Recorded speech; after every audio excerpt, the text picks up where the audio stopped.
Hey, coaches. This is our second video on the idea of coaching structure. And I wanted to focus today's video on a direction check. So you have three main types of check-ins: learning checks, progress checks, direction checks.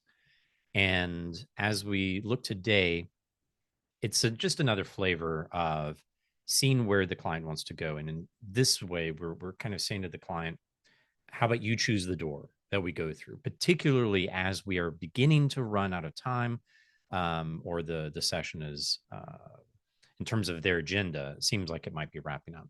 So let me share my screen real quick, and we'll go through this concept. Yeah, let's do that.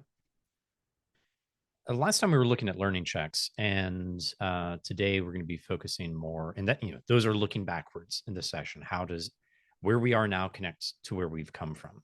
Today it's more about checking in on the direction, and this is the type of check-in that would usually happen within the second, third, or final third of the session, after, in terms of time, after the agenda is set. So I should make that clear.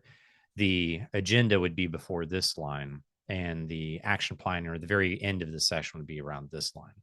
So these are, just the, if we were to have like a length of a session that's maybe 60 minutes long, you have 10 minutes for the, or 15 minutes for the agenda, 15 minutes for the wrap up.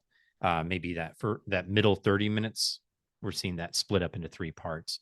So early on after the agenda is set, that's usually best for learning checks. And then later on, that's when you begin to see the or feel the need to have the client make some choices of where to go next.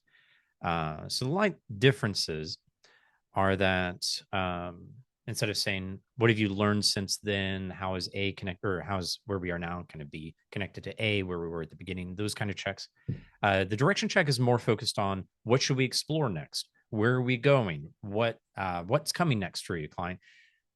We have blank time left. Let's say we have 5 minutes left. We have 20 minutes left. What do you need to begin to wrap up the session?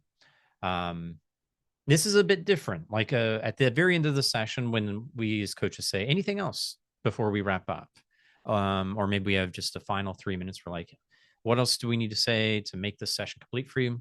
That's not. That's just a final check at the end of the session, but it's not going to give much direction, or not going to give you much of a sense of progress.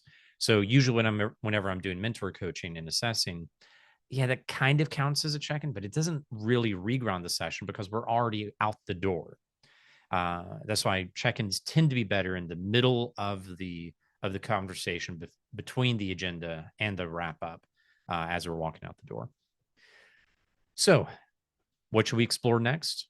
We have so much time left. What do we need to wrap up the session? Or what do you need to wrap up the session? What's a question you would ask next?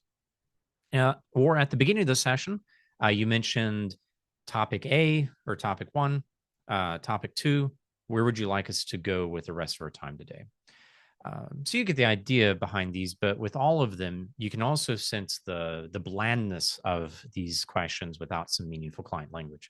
So what should we explore next to help you, get to that train station on Friday, whatever that means? Like we can get the sense, okay, well, that's the agenda metaphor, perhaps. We have 5 minutes left. We have 15 minutes left. What do we need to help you, finish writing this chapter?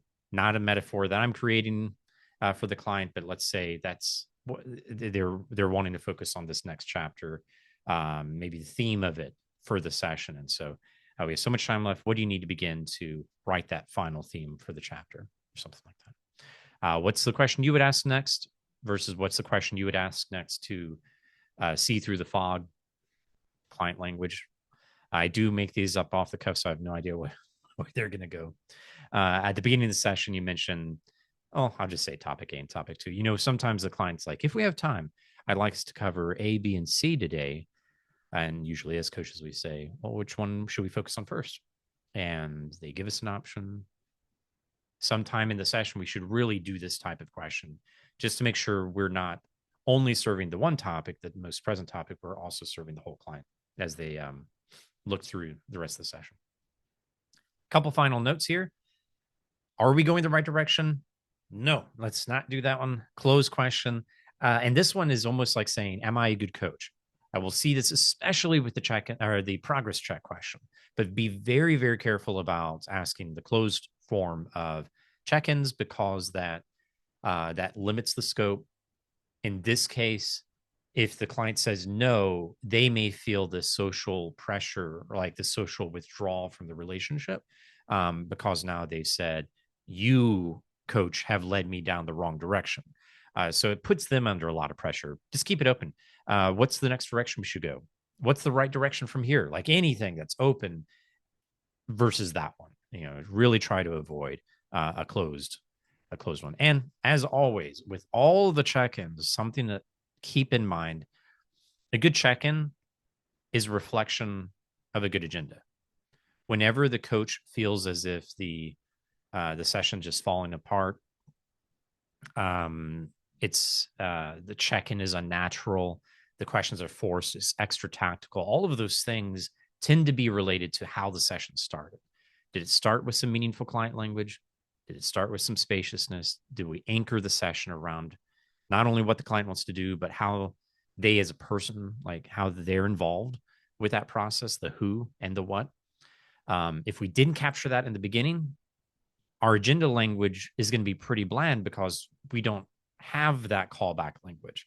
What should we explore next to help you with your topic today? And that just sounds not very fun in comparison to help you get on that train by the end of the 30 minutes we have. Let's say that's what they're after. The stronger the agenda language, the stronger the check-in. Always remember that. All right, next up will be progress checks. But yeah, don't forget to check in. Without it, you bear a lot of the burden of the session. And as you look at the second half or the final third of the session, that's when asking the client what door would they choose next can really come into play. I hope this is helpful. Thank you for coaching.